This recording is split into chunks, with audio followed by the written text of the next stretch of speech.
Salmo de número 8. Salmo de número 8.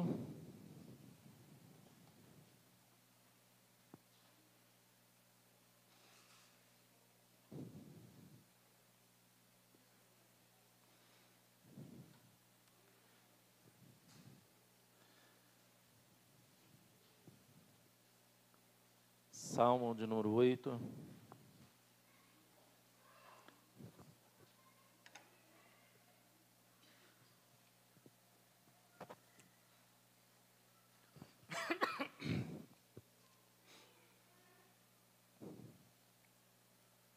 Quando os irmãos abrem, o mundo tem se encantado com as imagens daquele novo satélite que foi lançado ao espaço. O satélite chama James Webb. Foi uma parceria da NASA com cientistas da União Europeia e do Canadá. Um satélite baseado em infravermelho que tem tirado fotos maravilhosas do espaço. E nessas fotos tem revelado a surpreendente grandeza do universo, daquilo que tem tirado foto. A humanidade tem se impressionado, os cientistas têm se impressionado. Aquilo que o telescópio Hubble fazia há muito tempo, não com tanta qualidade, agora o James Webb tem feito com uma qualidade incrível. E dentro dessas imagens perfeitas, em alta qualidade por esse satélite James Webb, alguns cientistas estão chegando na conclusão de que algo tão maravilhoso, algo tão bonito, perfeito, não poderia ser obra do acaso. Não poderia ser obra do acaso. Nesse mesmo intento, há um tempo atrás, foi divulgado que no universo existe mais de 30 trilhões de galáxias. A Via Láctea, que é a nossa galáxia, onde tem um planeta Terra, é apenas uma dessas 30 trilhões de galáxias. Mostrando qual é o nosso tamanho, qual é o meu e o seu tamanho, o tamanho do planeta Terra, diante da grandeza do universo. Ao olhar para esse salmo, nós vamos ler, os irmãos vão entender porque eu iniciei o sermão falando da grandeza do universo e que o mundo está maravilhado com as fotos desse satélite James Webb. Se você não viu, você precisa ver. Vai no Google depois, não agora, desligue seu celular. Depois da sua casa, coloca lá fotos do satélite James Webb. E você vai maravilhar com as imagens que ele está trazendo para nós do universo. Vamos ler o Salmo 8. Olha o que o salmista diz aqui.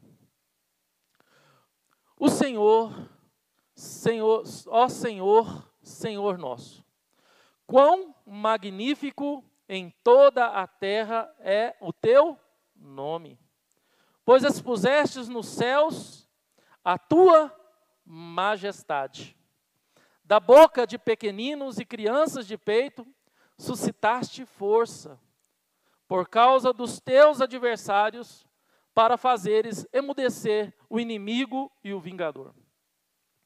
Quando contemplo os teus céus, obra dos teus dedos, a lua e as estrelas que estabeleceste, que é o homem, que dele te lembres, e o filho do homem, que o visite. Fizeste, no entanto, por um pouco menor do que Deus, e de glória e honra o coroaste. Deste-lhe domínio sobre as obras da tua mão, e sobre o céu, sobre os seus pés, tudo lhe puseste. Ovelhas e bois, todos, e também os animais do campo, as aves dos céus e os peixes do mar, e tudo o que percorre a senda dos mares. Ó Senhor, Senhor nosso, quão magnífico em toda a terra é o teu nome. Quão magnífico em toda a terra é o teu nome. Mais uma vez, Deus, agradeço pela tua palavra. Mais uma vez, ó Deus, agradeço porque o Senhor, por meio de homens inspirados pelo teu Espírito Santo, deixou para nós a tua vontade expressa por meio das Escrituras Sagradas. Tudo aquilo que o Senhor fez, toda a expressão do teu amor é revelada a nós. Muito obrigado, Deus. Muito obrigado. Te louvo, Pai. Te louvo. Irmãos, o salmista Davi, nessa porção de salmos, ele estava com o coração cheio de louvor, glória a Deus. Ele estava contemplando tudo aquilo que Deus é e tudo aquilo que Deus criou. E ao contemplar a criação e ao contemplar tudo que Deus fez, o seu coração se enchia de gozo, o seu coração se enchia de gratidão, o seu coração se enchia de júbilo e alegria. Então eu queria compartilhar com os irmãos, nesta noite, neste culto, aquilo que esse salmo nos traz uma proposta de vivermos a cada dia, de vivenciarmos no dia a dia da nossa vida, no lidar diário com as pessoas, com Deus e com tudo aquilo que Deus criou. Porque Deus tem um propósito soberano para a sua vida. Deus tem um propósito soberano para a tua casa, para a tua família, para os teus filhos. Deus tem um propósito soberano para você. E por mais que nós nos envolvamos, ou venhamos nos envolver com as circunstâncias da vida, Deus sempre está atraindo os nossos olhos para Ele, de uma forma bela e de uma forma especial. Esse salmo começa a dizer: ó Senhor, Senhor nosso, quão magnífico em toda a terra é o teu nome, pois expuseste nos céus a tua majestade. Esse salmo começa enaltecendo ao Senhor e termina também no verso 9, enaltecendo ao Senhor. Ele fala do Senhor da graça, ele fala do Senhor da aliança. A primeira palavra é Senhor da graça, Senhor da graça. E a segunda palavra que fala Senhor nosso, fala Senhor da aliança. Mostrando de fato que esse Deus da graça, que esse Deus da aliança se revela em toda a criação, irmãos. Porque ele disse: quão magnífico em toda a terra é o teu nome. Ó Senhor da graça, ó Senhor da aliança, quão magnífico em toda a terra ver o teu nome. Irmãos, há certos anos atrás, o Mackenzie fez um congresso que trouxe cientistas dos Estados Unidos e da Europa para falar do neodarwinismo e para falar da teoria do design inteligente. Esse congresso ele se tornou parte de uma reportagem da TV Record e discutiram ali cientistas que estudam a biologia atômica, a biologia dos átomos, e eles vendo a grandeza e a perfeição dos átomos, descobrem que de fato é impossível toda a grandeza, toda a perfeição do átomo, da célula ser obra do acaso. Inclusive, alguns deles, estudando um código, descobriram um código do DNA na criação. Um conjunto de números. Todo o DNA, seja de seres humanos, animais e plantas, no seu DNA existe um código numérico. E esses cientistas pegaram esse código numérico e trocaram os números por letras hebraicas. E por incrível que pareça, sabe o que deu? Iavé, o nome de Deus. Deus imprimiu na criação a sua assinatura. Deus imprimiu na sua célula, na célula de tudo que foi criado, no DNA de tudo que foi criado, o seu nome, Iavé. O nome de Deus está em toda a criação, como num belo quadro pintado que tem a assinatura do seu autor. Glória a Deus. Aleluia, irmãos. E quando nós vemos o salmista dizendo isso aqui, há muitos anos atrás, ele diz que em toda a terra é magnífico o nome de Deus. Aquilo que cientistas estão descobrindo agora, recentemente, o salmista já apontava e falava que a majestade de Deus, a magnitude de Deus estava expressa na criação de Deus. O nome de Deus era magnífico em toda a criação. Ele expôs nos céus a sua majestade. Os homens estão deslumbrados com as fotos dos céus, através do satélite James Webb. É impossível olhar para tudo que foi criado e não ver que existe um Deus. Há um salmo que diz que os céus manifestam a glória de Deus e o firmamento as obras de suas mãos. Há na teologia, a teologia fala sobre revelação de Deus. Há na vida, no mundo, a revelação natural de Deus. Deus se revela por tudo aquilo que Ele criou. Deus se revela em tudo que foi criado. E é por isso que somos indesculpáveis diante de Deus, irmãos. Somos indesculpáveis. Existe um filósofo russo, eu não sei mais o nome dele, eu não sei se é Dostoiévski, me perdoe, mas fugiu da mente, que foi ele que há muito tempo falou que existe dentro de nós um vazio do tamanho de Deus.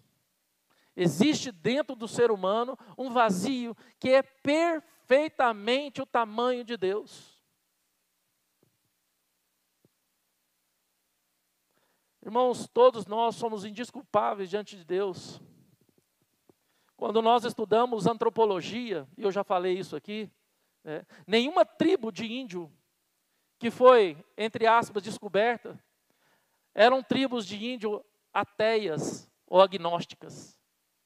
Toda tribo, toda tribo de índio que foi descoberta na história da humanidade, eles adoravam Deus. Sejam totens, seja um rio, seja uma serpente, seja uma árvore. Quando a gente vê aquele filme, né, daqueles homens azuis lá de um outro planeta, e vai ter agora a continuação, Avatar, né, eles adoravam uma árvore como um deus, eles adoravam os animais como deuses. Na teologia diz que todo homem é indesculpável porque dentro de nós existe a semente de Deus. O termo na teologia chama-se senso divinitatis. Senso de divindade. Todo ser humano nasce com senso de divindade.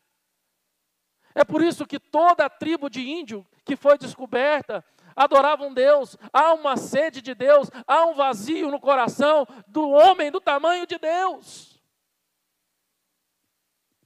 Quando eu falei daqueles missionários aqui que morreram pelos Waldames, ali na Amazônia, no Equador,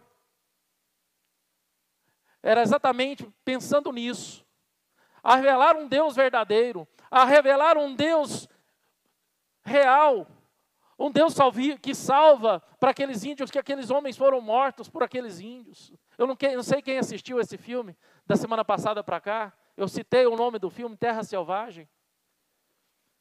E mostra que aquela tribo de índio foi alcançada pelo Evangelho.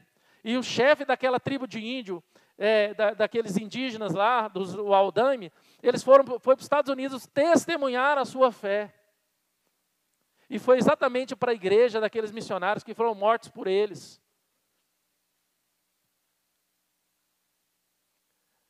Irmãos, somos impactados pela verdade de Deus e não podemos desconsiderar tudo isso na nossa vivência diária.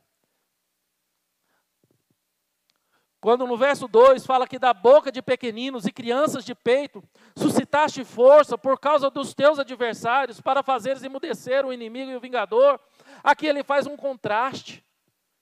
Deus se revela através de coisas grandes e maravilhosas. Deus está se revelando através do satélite James Webb. Deus está se revelando através da tecnologia. Deus está se revelando através da ciência. Deus está revelando através da criação de coisas grandiosas, seja das coisas macros ou seja das coisas micros. Mas Deus também se revela das coisas pequenas. Deus usa aquilo que é frágil, aquilo que é pequeno, para demonstrar o seu poder grandioso também.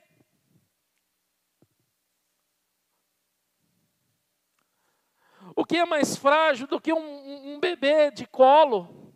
O que é mais frágil do que um bebê que está amamentando, que depende de amamentar no seio de sua mãe? E este ponto, irmãos, desse salmo, essa parte desse salmo aponta para a encarnação de um Deus que criou todas as coisas. Esse Deus que criou esses mais de 30 trilhões de galáxias. Esse Deus que tem a sua assinatura na sua criação, no DNA da sua criação. Esse ponto aqui, esse versículo aponta para um Deus que se humilhou, se tornando carne, se tornando um bebê de colo, totalmente dependente de sua mãe. Um Deus que, no processo de humilhação, chegar a esse ponto, por amor a mim e por amor a você. Um Deus que se anulou de toda a sua majestade. Imagina, irmãos, esse Deus todo-poderoso, que todo o universo, imagina, 30 trilhões, que é só esse número que conseguiram chegar, 30 trilhões de galáxias, na mão de Deus. 30 trilhões de galáxias na mão de Deus. Eu acho que só o planeta Terra na mão de Deus já era assim. Mas 30 trilhões de galáxias na mão de Deus. Esse Deus que tem todo o universo, toda a criação na palma de sua mão, Ele se importou tanto com você, sabendo da sua incapacidade de remissão, de redenção, e sabendo que se Ele não fizesse o que deveria ser feito, você estaria perdido, totalmente perdido. E Ele deixou toda a sua majestade, todo o seu poder, toda a sua glória, e nasceu como uma criança de colo, um bebê frágil que precisava ser amamentado e cuidado. Assim como toda criança precisa ser amamentado e cuidado. Porque se uma criança não for amamentada, ela morre. Em 2, 3 dias ela morre. E ao falar disso, a gente lembra claramente o que aconteceu aqui em Anápolis. Quando aquela jovem engravidou do seu namorado, escondeu a gravidez. A criança nasceu aqui na Santa Casa. Ela trancou o bebê no fundo de um quarto, lá no quintal. Ali essa criança ficou 3 dias trancada, sem amamentar. Depois ela foi conferir se o bebê estava morto, pegou esse bebê, foi para um lote baldio, queimou o corpinho desse bebê e enterrou. Que atrocidade. Mostrando que, de fato, irmãos, o quanto o bebê precisa de um cuidado de uma mãe. Precisa, de fato, ser amamentado. Precisa de ser acalentado, precisa receber o calor, o afago de uma mãe. Não vai longe, irmãos.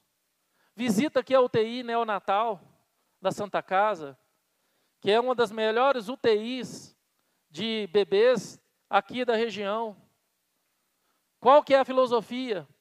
A mãe precisa entrar lá, pegar o seu bebezinho no colo e amamentá-lo. Faz parte do tratamento da UTI neonatal. Faz parte. Para que essa criança venha a melhorar. E quando esse versículo diz que da boca de pequeninos e crianças de peito suscitar-te força, ele aponta para Cristo. Ele aponta para Deus encarnado. Um Deus todo-poderoso agora se sujeita à condição de um bebê totalmente dependente. Totalmente dependente. E foi nessa condição de dependência que o diabo, astuto como ele era, o que ele tentou fazer? Ele incitou o coração, ali, eu não lembro se é Herodes, mas ele intentou o coração do imperador romano da região, e ele mandou matar todos os bebês de 2 anos para baixo, tentando eliminar o Filho de Deus, Jesus da face da terra. Aonde um anjo apareceu para Maria e José e falou: foge para o Egito.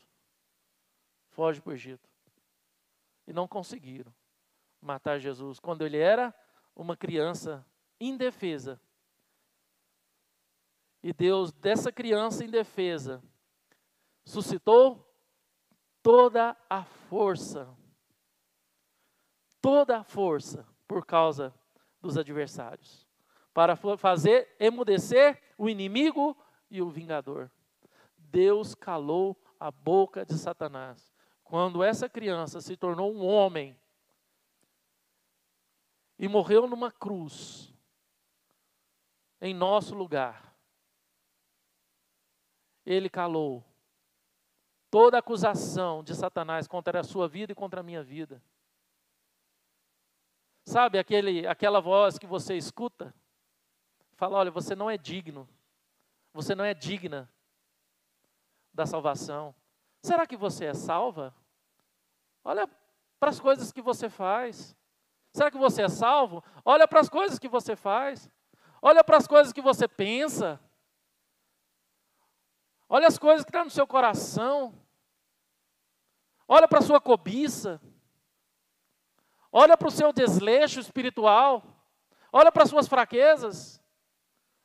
O quanto não somos confrontados pela nossa própria carne, pelo diabo, nos acusando, dizendo que não somos dignos da salvação, tentando colocar dúvida em relação à salvação. Não foi assim que ele fez lá no Éden? Quando ele tentou a Eva comer da maçã, e ela falou: olha, Deus falou que não era para nós comermos, porque certamente morreríamos. E aí a serpente falou: será que ele disse isso mesmo? Será que ele disse isso mesmo? Amada igreja, Deus usa as coisas loucas deste mundo para confundir as sábias. Deus usa as coisas fracas deste mundo para confundir as fortes. E sabemos, irmãos, que Deus usou homens e mulheres nas quais o mundo não era digno desses homens e mulheres. Deus quer te usar. Deus quer te usar. Por mais que você ache que não tem competência, por mais que você ache que você é fraco, por mais que você ache que passou seu tempo, por mais que você ache que não é preparado, por mais que você ache que não é digno de ser usado por Deus, Deus quer te usar dentro das suas limitações. Você não pode se calar. Você precisa falar do amor de Deus, desse amor maravilhoso, dessa grandiosidade de Deus. porque a natureza, toda a criação está revelando esse Deus.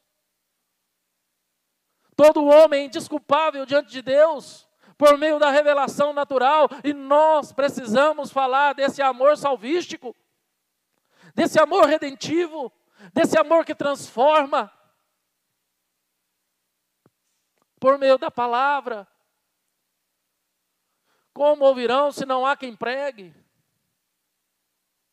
Precisamos, irmãos, atender à voz de Deus e o nosso chamado.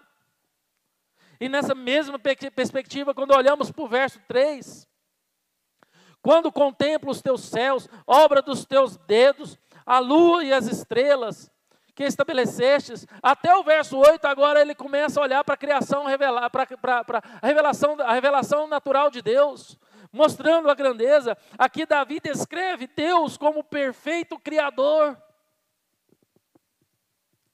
Aquilo que eu acabei de dizer para vocês, do neodarwinismo, da teoria do design inteligente, que é impossível, por toda a complexidade da criação, por toda a ordem da criação, dizer que isso tudo foi fruto do acaso. É impossível você pegar um celular desse, botar dentro de uma caixa e botar uma dinamite, e de repente esse celular explode, e vai surgir 10, 20, 100 celulares novinho, perfeito. Porque se eu colocar um celular dentro de uma caixa e botar uma dinamite, o que vai acontecer? O caos vai gerar uma desordem. É física. O caos não gera ordem, gera desordem. Uma explosão nunca gera ordem.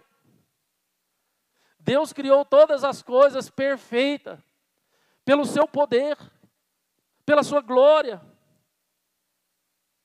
E vemos esse contraste que agora que Davi faz, entre o homem e tudo aquilo que Deus criou, entre o Criador e a criação, a finitude do homem diante da infinitude de Deus. Quem é você? Quem sou eu? Não é a grande pergunta filosófica? Não é a grande pergunta de alguns filósofos aí? Quem sou eu? Para onde eu vou? De onde eu vim? E Deus revela agora, através das Escrituras Sagradas, quem somos nós. Somos obra da criação de Deus. Quem é você? Você é obra da criação de Deus. No teu DNA, a assinatura de Deus. No teu DNA, há um código numérico, que se pegar esse código e trocar por letras hebraicas, tem o nome de Deus. Deus mostra agora a nossa dependência dEle. E o quanto devemos depender dEle para sermos felizes. Não há felicidade fora de Deus. Não há contentamento fora de Deus. Nessa pergunta que ele faz no verso 4, que é o homem que dele te lembres, e o filho do homem que visites. Nessa pergunta, irmãos, o salmista reverentemente admira em Deus o cuidado com esse homem. A palavra visites aqui revela o cuidado de Deus. Revela o cuidado de Deus comigo, revela o cuidado de Deus com você. Porque Deus não criou, e não me criou, e não te criou para te abandonar. Porque Deus é um pai bom. Deus nunca abandona seus filhos. Quando Deus criou Adão e Eva, lá no jardim, o que ele fazia? Toda viração do dia, ele via para relacionar com Adão e com Eva.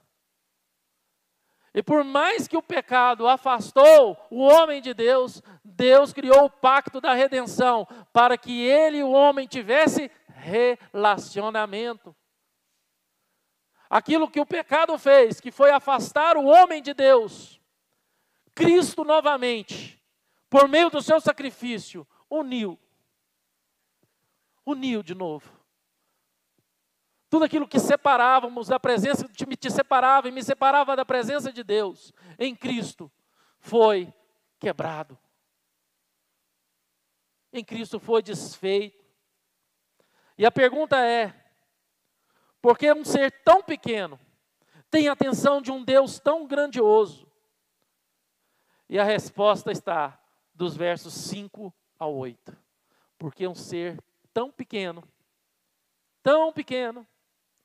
tem a atenção de um Deus tão grandioso. E no 5 a 8 ele disse, fizeste-o, no entanto, por um pouco menor do que Deus, e de glória e honra o coroaste. Olha que interessante, irmãos. Deste-lhe domínio sobre as obras da tua mão, e sobre os seus pés, tudo lhe puseste. Ovelhas e bois, e também os animais do campo, as aves do céu e os peixes do mar, tudo o que percorre as sendas dos mares. A humanidade é coroada com glória. A humanidade, irmãos, é coroada com honra. Não temos mais da pessoa de Deus do que toda a criação. Temos mais, irmãos, da pessoa de Deus do que toda a criação. Você tem mais da pessoa de Deus do que tudo que foi criado. Porque Deus coroou a humanidade acima de tudo que Ele criou. Porque Ele cercou esse homem com glória e com honra. E por essa realidade, em nós, temos domínio sobre tudo que Deus criou. Temos domínio, irmãos.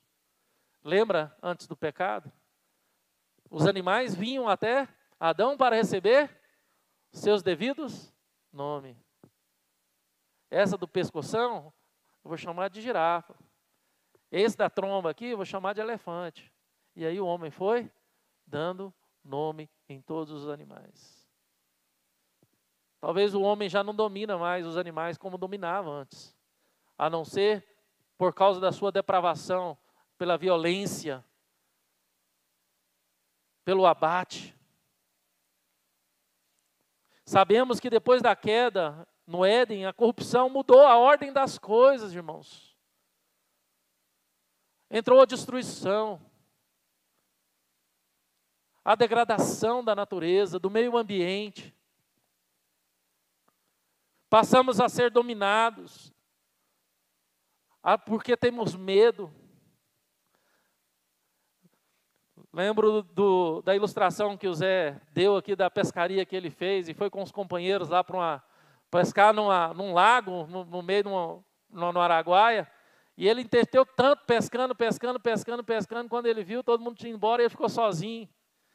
Né? E ele com aquele peixe nas costas, aquele cheiro de peixe todo, e procurando achar os amigos na canoa.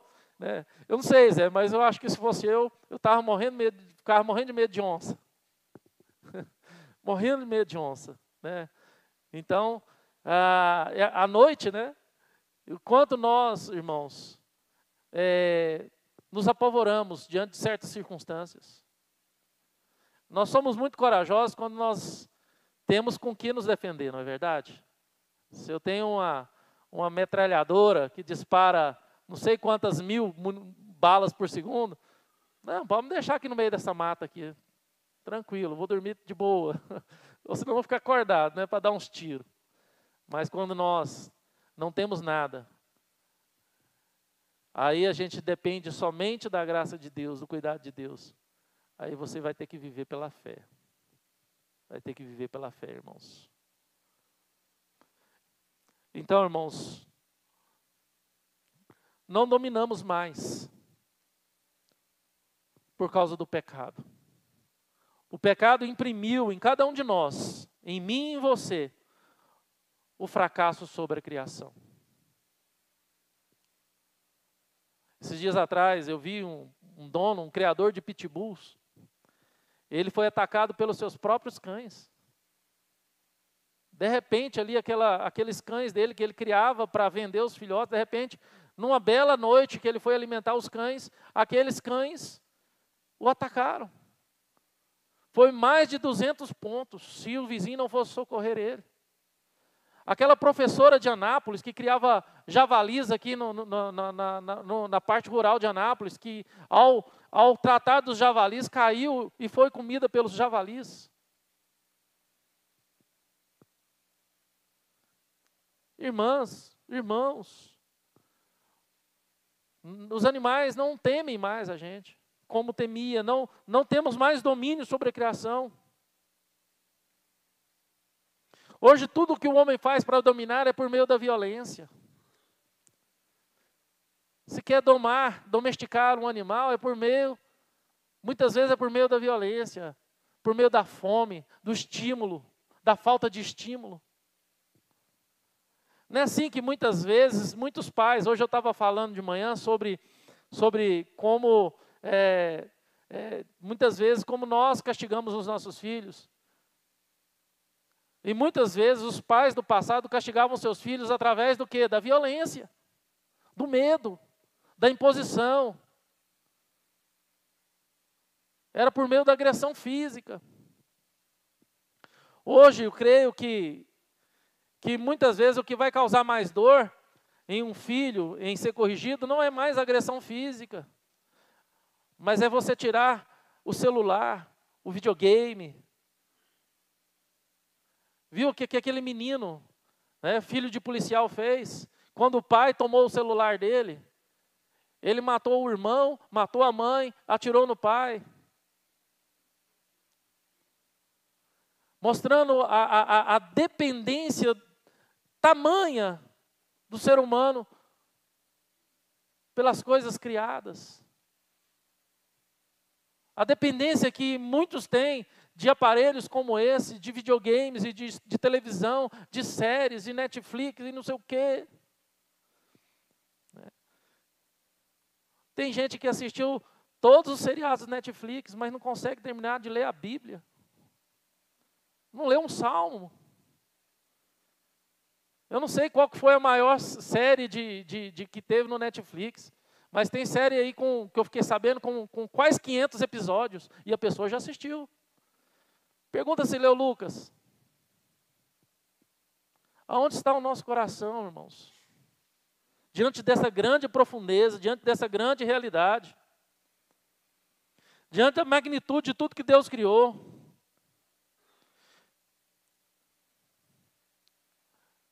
Tudo está invertido. Tudo está invertido.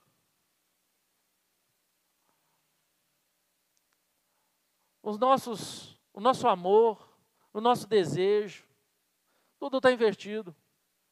O homem está longe do seu propósito original, irmãos. Longe. Deus criou cada um de nós com um propósito. Deus te criou com um propósito. E o homem, depois do pecado, ficou totalmente perdido. Só tem uma maneira de você consertar a sua vida. Só tem uma maneira de você consertar a sua vida hoje. Sua casa, sua família. Você lutando contra o pecado. Toda condenação já foi paga em Cristo Jesus. Toda condenação. A salvação foi te dada. Mas muitas vezes vivendo uma desgraça. Se assim eu posso dizer. Vivemos uma desgraça, irmãos. Nada dá certo. E muitas vezes não temos ânimos. Não temos alegria. Não temos satisfação em nada. Ou vivemos ansiosos e com medo. Porque não entendemos que nós precisamos viver em santidade. Eu preciso ser separado neste mundo. Eu não posso viver em conformidade com as coisas desse mundo. Eu não posso achar que viver uma vida egocêntrica, vaidosa e corrupta é normal. Se todo mundo rouba, eu vou roubar também. Faz parte, é normal. Não é normal. Não é normal um jovem viver de forma promíscua. Não é normal um homem casado viver adulterando. Não é normal uma mulher casada viver cobiçando outros homens na internet ou rejeitando o seu marido por idealizar um marido melhor. Não é normal um homem esperar a morte da sua mulher, porque não aguenta mais viver com a sua mulher, ou uma mulher esperar a morte do seu marido, porque não aguenta mais viver com o seu marido. Não é normal a gente conformar com a desgraça desse mundo. Não é normal a gente se conformar com o pecado. Porque quanto mais entregue a corrupção do teu coração, a maldade do teu coração ao seu pecado, mais escravo do pecado e da maldade e da corrupção você vai ser. É por isso que você precisa não se conformar com esse século, não se conformar com esse mundo. Você precisa ser uma pessoa separada, ser uma pessoa diferente. Eu quero lutar contra esse mal que habita em mim. Eu quero tentar buscar fazer o que é certo. Viver uma vida de humildade. Viver uma vida cristocêntrica, viver para a glória de Deus, para a honra de Deus. E sua vida só vai ter sentido se você conseguir viver isso, porque até então você só vai ter alegria nas coisas passageiras dessa vida. Festas, gandaias, bebidas. E quando passar tudo isso, você se vê sozinho, você vai perceber o quanto você precisa de uma mudança na sua vida. E para terminar, no verso 9, ele termina da mesma forma. Senhor, Senhor nosso. Ó Senhor, Senhor nosso. Deus da graça e Deus da aliança. A graça e a aliança aponta para Cristo Jesus. A causa de Cristo se aplica em nós. A causa de Cristo se aplica em mim e se aplica em você. E em falar, irmãos, de aplicação, eu gostaria de trazer aqui 3 aplicações rápidas desse sermão esta noite. A primeira aplicação é que precisamos nos confortar de que esse Deus maravilhoso não se esquece de nós. Esse Deus maravilhoso que criou todas as coisas, não se esquece de você. Não se esquece. Mesmo sendo tão pequeno, Deus lembra de você e se importa com você. Deus nos visita todos os dias com provisão, com misericórdia e com amor. Deus te visita todo dia. Você que não percebe. Muitas vezes não percebemos que Deus nos visita todos os dias. Segunda aplicação, precisamos ter uma fé relacional com Deus. Uma fé viva, verdadeira. Deixar de ter uma fé apenas instrumental, uma fé teórica. Precisamos ter uma fé relacional. E fé relacional é a fé que ultrapassa a barreira da teoria. É a fé que ultrapassa essa barreira e se torna uma fé prática. Deus colocou no meu coração, essa semana, de ouvir testemunhos de pessoas próximas. Hoje eu falei com a irmã Uda. A irmã Uda tem tanto testemunho da ação de Deus na vida dela. Você já ouviu isso, irmãos? O quanto ouvir testemunhos da ação de Deus fortalece a nossa fé. Quantos testemunhos já não foram falados aqui de uma ação maravilhosa de Deus em problemas que só Deus poderia resolver, que recursos financeiros, tecnologia, nada poderia resolver. Só Deus, e Deus interviu. E Deus interviu. Sempre eu lembro de testemunhos. Testemunho, né? Eu sempre falo do testemunho do Zé Alberto, quando o Davi estava doente. Não achava a doença, não achava o problema, e o Davi só piorando. E ele veio aqui na frente, pedir para a igreja interceder pelo Davi, para que Deus curasse. E a igreja se levantou, intercedeu, e Deus trouxe a cura para o Davi. Quantas situações da nossa vida vamos passar em que nossos recursos não vão poder ajudar? Vamos depender de fato de uma ação milagrosa de Deus. E por último, irmãos, precisamos crer que o homem perfeito, descrito no Salmo 8, não é eu e não é você, mas que precisamos dele para chegar na perfeição, que é Cristo Jesus. Eu preciso de Cristo Jesus, desse homem perfeito que o Salmo 8 revela para mim. E se você não perceber a sua necessidade desse homem perfeito, que é Cristo Jesus, você vai continuar perdido. Você vai continuar perdido. Então, que esse homem perfeito revelado no Salmo, que é Cristo Jesus, faça parte da tua vida, não de forma teórica, mas de forma prática. Mudando a sua vida, mudando a sua forma de pensar e lhe dando força para resistir às tentações da vida e ao mal que sempre te cobiça e sempre te tenta. Amém, igreja? Amém? Vamos fechar os olhos.